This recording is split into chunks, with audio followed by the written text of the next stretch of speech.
Welcome to the electromagnetic theory and interference course. In this session, we will discuss about Ampere circuit law, which is one of the fundamental law governing the magnetostatic field, and we will see about the Maxwell's third equation also.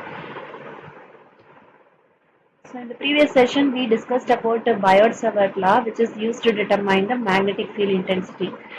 Similar to Biot-Savart law, my Ampere circuit law also help us to determine the magnetic field intensity when my current distribution is symmetrical. That is the only constraint.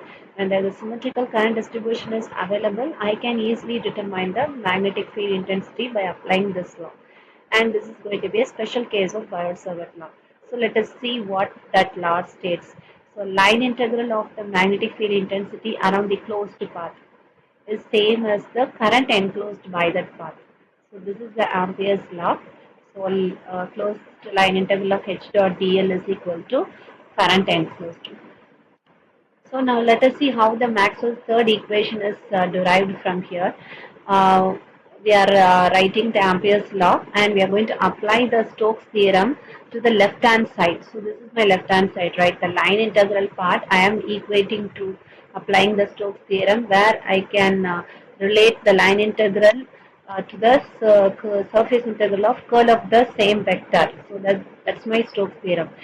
So if I apply, I will get the expression like this, and we already know the relation between current and current density J. Current density means current per unit surface area. So if I want to compute the current, I can write in a reverse way that surface integral of J dot ds. So comparing the two surface integral, we can arrive the Maxwell's third equation, that is del cross H is equal to J. So this is the Ampere's law in differential or point form.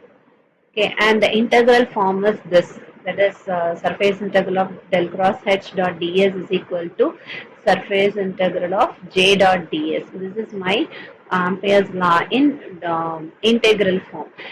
So we can note that del cross H is equal to J, which is not equal to 0. That means my magnetostatic field is not a conservative field compared to electrostatic field where del cross E is equal to 0. I hope you understood about Ampere's law and how we applied the Stokes theorem to arrive the Maxwell's third equation. So let us see the application of Ampere's circuit law. So as I mentioned earlier, it is used to determine the magnetic field intensity for symmetrical current distributions, as we did for Gauss's law. Okay, so we are going to consider three different applications. One is for infinite line current, second is for infinite sheet of current, and third is for infinitely long coax transmission line.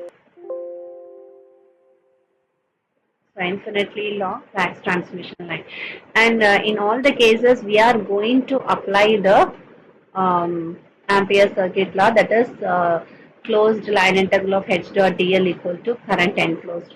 And we should know that for the symmetrical current distribution, the magnetic field intensity is going to be either parallel or perpendicular to the differential length element that we are considering. When the magnetic field intensity is parallel to dl, that means my magnitude of magnetic field intensity is going to be a constant. So let us see the applications in the next session. Thank you everyone.